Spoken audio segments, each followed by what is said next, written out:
History. We started that group in 2015. Narberth has been around for 120 years now. It took us 120 years to get the Friends of Narberth History together. It's a little bit longer than the Form Bay zoning code, but we're looking at in terms of collecting our history and talking about our town.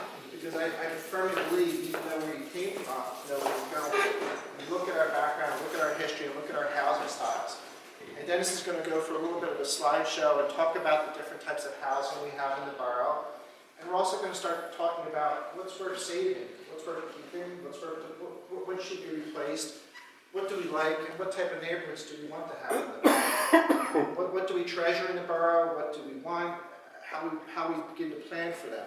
And that discussion will go on to what's going on presently, such as demolitions, the form-based zoning code, and some other issues with regard to properties in the borough and how we're handling it. So I'd like to introduce Dennis Montagna. He's going to give us a foundation and talk a little bit, and then we're going to go into the town hall discussion in terms of, I want to find out from you what you think is important in the borough, and what your issues are, and you start talking, have that town meeting discussion about it. So Dennis. Great. Turn the lights down.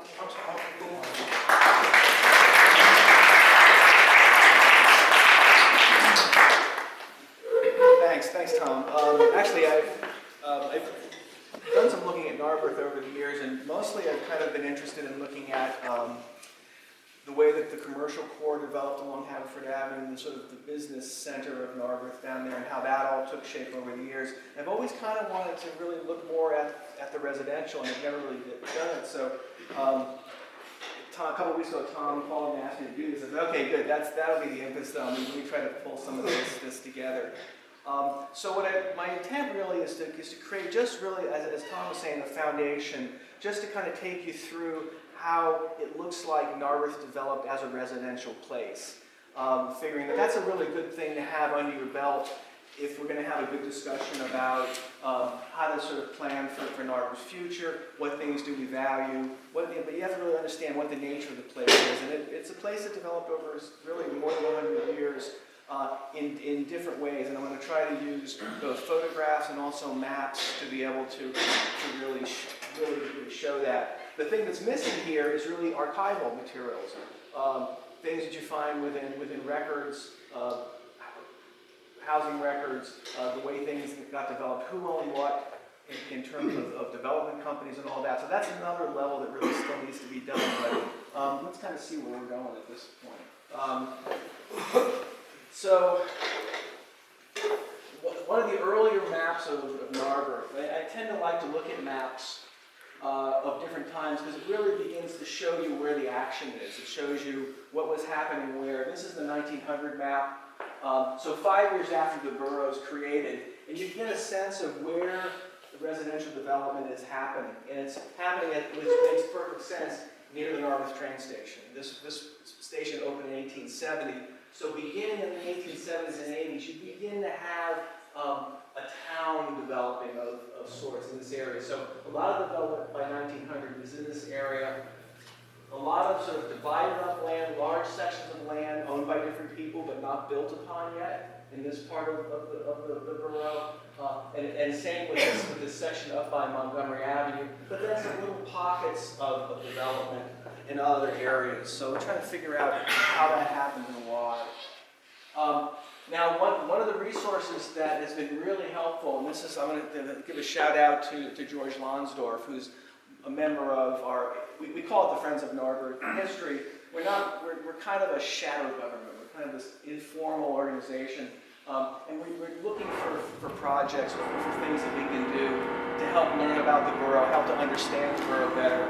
And George is a map guy. And so what he's done is he's taken some of the old railroad atlases and has gone in and been able to layer them, create transparencies that you can see online. So if you go to the Friends of Narberth History, it's narberthhistory.org. You can go and they have maps from 1851, 96, 1908, 1926, and 1948. So you have really a 100-year span of maps. So you can click on whichever one you want and you can talk through. And so what I've done with this one, here's the 1851 map. This is the base map, say, from 1851. And then I've engaged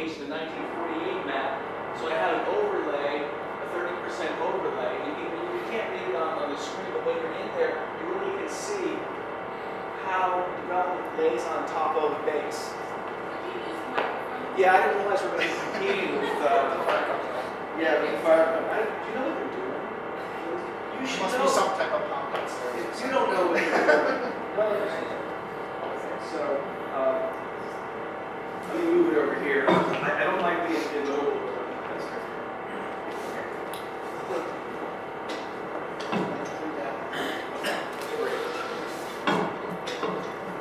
All right, great.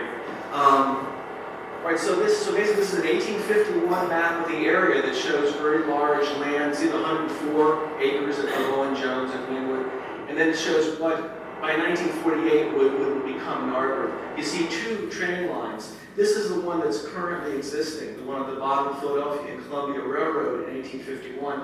They also had another line that went up here, so you can see what would have been running through the borough, although the borough wasn't there yet. That green line up at the top is the Philadelphia and Columbia Railroad. And it runs sort of through most of the town. I realized when I layered these maps that it runs right through our yard. So, I learned a lot from this little exercise. But because there was that railroad there beginning in 1832, a lot of the 19th century residential development, the pre-Narberth residential development, occurs up along Montgomery, which was the old road, and the area where the railroad was. So you can see up where it says, you can see part of where it says Libertyville. There's a number of houses that are there. In fact, the earliest house in the borough dates to 1722, the one section of it, and that's up, you see where that star is on the left-hand side. That's part of what became known as Libertyville. So there was a settlement there. Mary Jo Daly's house is up that way too. And then this other house, the 1803, that's the Price House, which is now the hamper shop for the hospital. And that's a very early. That's Edward Price's house. He owned most of the land that eventually would become Narberth. So even though Narberth was founded in 1895, residentially there's a lot of development that happened before that. So in terms of Narberth itself, by 1881 is when the town of Elm was created. And that was the forerunner of Narberth. And what you have is sections of land, good-sized pieces that are being sold off, and individual houses are being built on it. Now this is E.R. Price was actually developing this, and even though this doesn't look like a spec house, it was. There was speculative building, and with the notion of enticing well-heeled people to come and buy houses here. So Belfield, which is the house that you're seeing here, dates from about 1884, and it's on a site. What I've done there is I've taken there's the 1948 is the overlay. The earlier one is the 1890. Wait, no, the 1900 map. So you see where it's light gray. The light gray is 1948. So you can see what has transpired, what's landed on the places where those properties existed. So you have Belfield, which now is the site of the apartment building.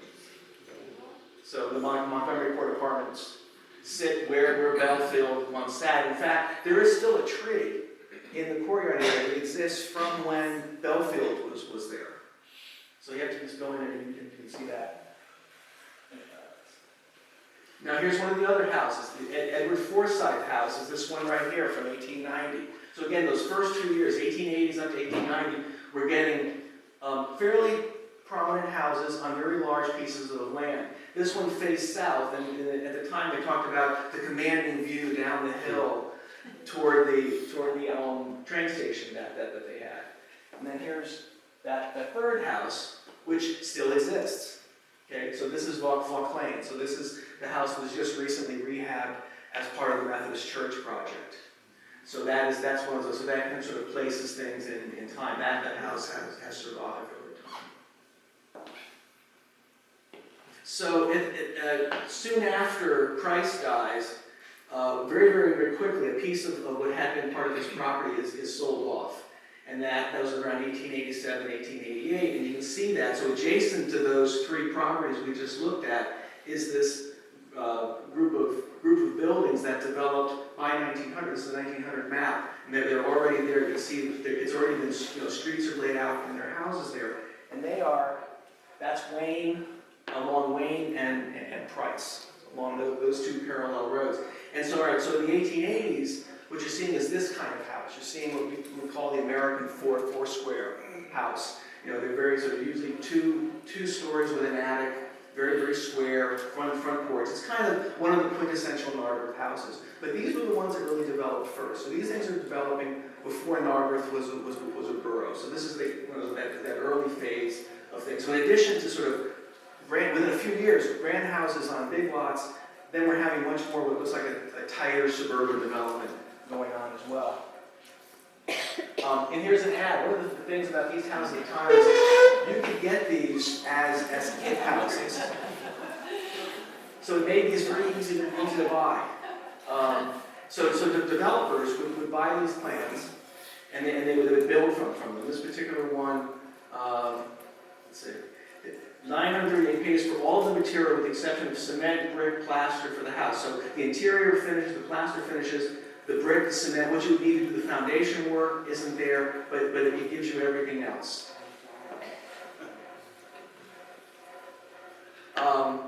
So then looking and seeing where else is, what other areas are being developed. So the closer in areas, closer to the center of town, beginning to take shape now.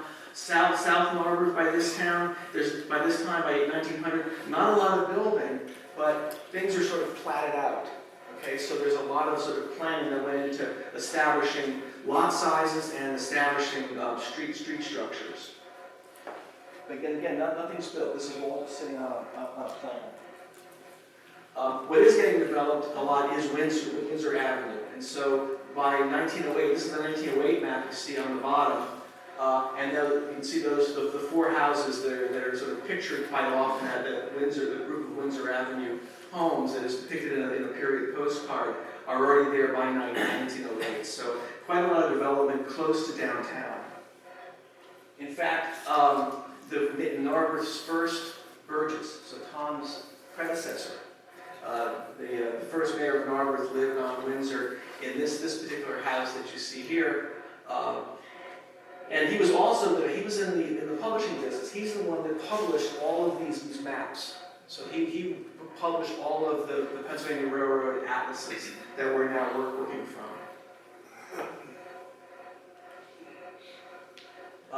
And then on the south side by 1908, the south side, the first several streets of the south side is pretty well built. So Woodside and Elmwood are both fairly complete in terms of buildings on that part. This is a postcard view of Elmwood. I believe it's shooting from the left to the right, if I'm not mistaken. It's hard to get this shot now because the trees have grown up a lot. You really can't perceive it the way we have it here.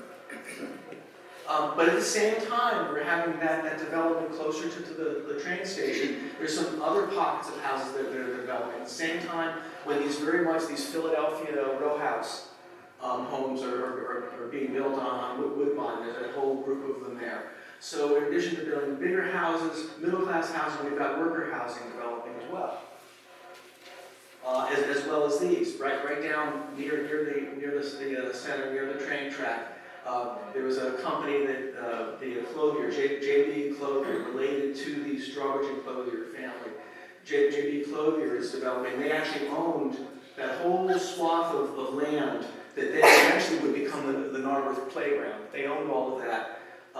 And then they began developing houses. So by 1900, we had these little Dutch gambrel double houses all along